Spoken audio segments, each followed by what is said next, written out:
I never thought I'd be the man who'd throw everything away for a stranger's whisper. My name's Nathan, and this is my confession, raw and jagged, a story of lust that clawed through my soul and left me bleeding. If you're watching, you're already caught, drawn to the kind of sin that feels like salvation until it's too late. This isn't about love or redemption, it's about desire, the kind that blinds you, burns you, and begs you to dive deeper. Stay with me, because this one's going to sear your heart. It's a tale of velvet heat and a betrayal I can't undo. It was a humid night in New Orleans, the French Quarter, pulsing with jazz and secrets. I was a chef married to Sarah, a woman whose laughter once lit up my world, but had faded into silence. Our marriage was a hollow shell, held together by habit and unspoken regrets. That night, I was catering a private party at a mansion on Bourbon Street, its walls dripping with old money and older sins. That's where I met Vivian, the client's sister, a woman who walked in like she owned the night. Vivian wasn't just beautiful. She was a fever, her black velvet dress hugging curves that made the air feel thin. Her eyes, amber and sharp, locked on mine as she sipped her martini, her lips leaving a red stain on the glass. I was plating desserts, my hands steady from years in the kitchen, but her gaze shook me. "You're wasting talent on these fools," she said, her voice low, smoky like bourbon poured over ice. I laughed, tried to brush it off, but my pulse was already racing, my wedding ring a cold weight on my finger. The mansion was a labyrinth of chandeliers and shadows, the jazz band's notes weaving through the humid air. Vivian found me in the kitchen, away from the crowd, her heels clicking on the marble floor. My apron was stained, my shirt clinging to my skin from the heat, but she didn't care. She leaned against the counter, her dress slipping slightly, revealing a glimpse of lace beneath. My breath caught my hands, itching to touch her. I told myself to walk away, to think of Sarah, but Vivian's scent, vanilla and musk, wrapped around me, pulling me under. "You're married," she said, her eyes flicking to my ring, her tone daring me to lie. I nodded, words failing me.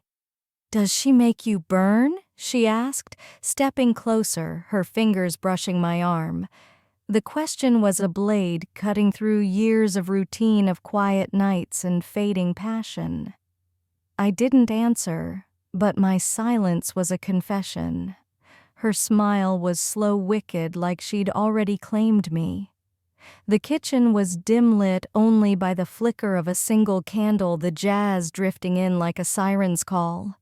Her hand slid up my chest, her nails grazing through my shirt, each touch a spark. My heart pounded a traitor as her lips hovered inches from mine. "Tell me to stop," she whispered, her breath warm, her eyes daring me to fall. I didn't. I couldn't. My hands found her waist, the velvet soft under my fingers, her body pressing closer, a promise I shouldn't want. The air was thick, heavy with heat and sin. Her lips met mine, a slow, searing kiss that tasted of martini and forbidden things. My hands slid lower, tracing the curve of her hips, pulling her against me.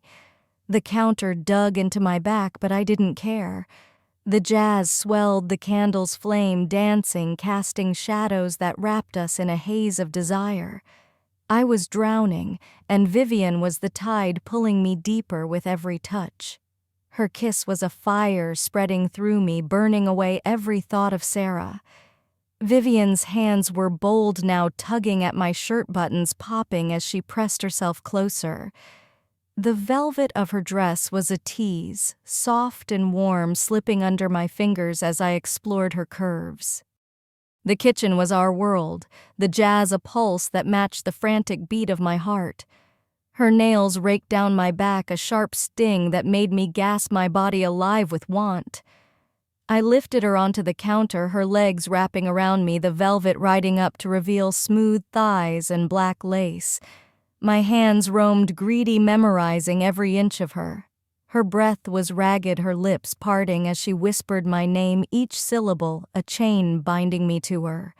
The candle flickered its light, painting her in gold and shadow, turning her into something unreal, a goddess of sin. My wedding ring caught the flame, a cruel reminder, but I ignored it, lost in the heat of her skin, the taste of her lips. Her fingers found my belt, unbuckling it with a slow, deliberate tease. I groaned, my hands gripping her thighs, the velvet bunching under my palms. The jazz outside was louder now, a sultry saxophone that seemed to urge us on. Her lips moved to my neck, her teeth grazing each bite, a spark that set me ablaze. I was unraveling every vow I'd made, crumbling under the weight of her touch. The counter creaked, the candle tipping, wax dripping onto the marble like tears. I didn't care. My hands slid under her dress, finding lace and warmth, her gasps filling the air. She arched into me, her body a demand, her eyes locked on mine, daring me to take more. I did. My lips found the curve of her shoulder, the hollow of her throat, tasting salt and sin. The world was gone, no Sarah, no party, just Vivian, her scent, her heat consuming me. When it happened, it was a storm, wild and relentless. Her nails dug into my shoulders, her cries sharp, mingling with the jazz. My hands gripped her hips, pulling her closer, the counter shaking under us. The pleasure was raw, overwhelming, edged with the guilt I couldn't outrun. The candle burned low, its flame a witness to our sin, the shadows dancing like devils on the walls. I was hers completely for one stolen moment that felt like forever. Afterward, we stayed there, tangled, breathless, the air heavy with the scent of wax and us. Vivian's hair spilled across the counter, her eyes half closed, a satisfied smile on her lips. I stood, my shirt open, my chest heaving, the guilt crashing in like a wave. "This can't happen again," I said, my voice rough, unconvincing. She laughed low and throaty, her fingers tracing my jaw. "You don't mean that, Nathan," she said, and damn her, she was right. The guilt was a beast clawing at me as I drove home through the New Orleans night. The city was alive, jazz spilling from every corner, but all I could hear was Vivian's voice, her laugh, her whispers. Sarah was asleep when I got home, her face soft, trusting a knife in my chest. I stood in the doorway watching her, my hands still burning with Vivian's touch. I wanted to confess, to beg for forgiveness, but the words wouldn't come. Instead, I showered, scrubbing my skin raw, trying to wash away the sin I'd invited in. But Vivian was everywhere. Her scent lingered in my mind, her touch a ghost on my skin. At work, I saw her again at another event, her velvet dress replaced by silk red and daring clinging to her like a second skin. She didn't speak, just brushed past me, her fingers grazing my arm, a spark that set my blood on fire. I told myself to stay away, to focus on Sarah, but my body had other plans. Sarah noticed. "You're distracted, Nathan," she said one night, her eyes searching mine, her hand on my arm. I froze, her touch so different from Vivian's, gentle where Vivian was wild. "Just work." I lied, my voice tight, my mind flashing to the kitchen, the counter, the candle. Sarah frowned, her fingers brushing my ring, and for a moment I thought she saw the truth. "I miss you," she said, and the words were a weight crushing me. I saw Vivian again, against every instinct. A late-night call, her voice a siren song luring me to a jazz club in the quarter. The air was thick with smoke and music, her silhouette glowing under the stage lights. She wore black lace, her dress sheer enough to hint at what lay beneath her eyes, finding mine across the room. We didn't speak, just danced, her body pressed against mine, her lips brushing my ear. "You're mine tonight," she whispered, and I was lost again, the music drowning out my guilt. The club's back room was dark, the walls vibrating with the bass. Her hands were on me, urgent, pulling me into the shadows. My lips found hers, hungry, desperate, the lace of her dress tearing slightly under my grip. Her gasps were music, her body a rhythm I couldn't resist. Each touch was a betrayal, each kiss a vow broken, but I didn't care. Not then. The jazz pulsed, the shadows hit us, and I gave in completely to the fire she'd lit in me.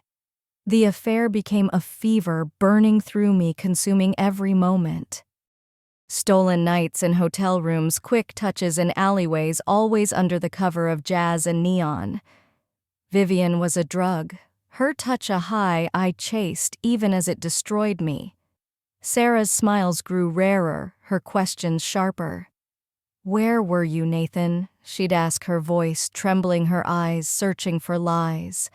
I'd kiss her lie again, try to be the husband she deserved, but Vivian's scent clung to me, a secret I couldn't hide. One night, Vivian pushed too far. "Leave her," she said, her voice sharp, her hands gripping mine in a dimly lit hotel room. The neon sign outside buzzed, casting red light across her face, making her look like a dream I couldn't wake from. Leave Sarah, burn my life to ash for a woman who thrived on chaos. The idea was madness, but for a moment I saw it, a life with Vivian, wild and untamed. Then Sarah's face flashed in my mind, her trust, her love, and I pulled back, shaking. "I can't," I said, my voice breaking. Vivian's eyes darkened, her smile gone. "You will," she said, her voice a promise, a threat. She left something behind, a velvet ribbon, her scent clinging to it, tucked into my jacket. I should have thrown it away, but I didn't. I kept it, a reminder of my sin, a chain I couldn't break. The end came quietly, or so I thought. Sarah found the ribbon, her fingers trembling as she held it up. "Whose is this?" she asked, her voice soft, breaking. I lied, said it was from work, but her eyes saw through me. She didn't push, didn't scream, just walked away, the silence louder than any fight. I tried to fix it, to hold her, to be the man I was, but Vivian's shadow was everywhere, in every touch, every glance. Weeks later, I saw Vivian one last time at the same jazz club. She was with another man, her laugh cutting through me like glass. But her eyes found mine, and for a moment the fire was there, burning as bright as ever. She left a note on my table, just her initials, and a lipstick mark, a final taunt. I burned it, but the scent of her lingered, a ghost I'd never escape. This is my story, a warning to anyone who thinks they can taste fire and walk away unburned. If you've watched this far, you know that pull, that ache for what you shouldn't want. So hit that subscribe button, drop a comment, call me a fool, a sinner, or just a man who fell. Like the video, or don't, but share it with someone who's felt temptation's sting. Check out my other stories, they're just as raw, just as real. Ever been burned by a forbidden touch? Spill your secrets below, I'm all ears and I won't judge.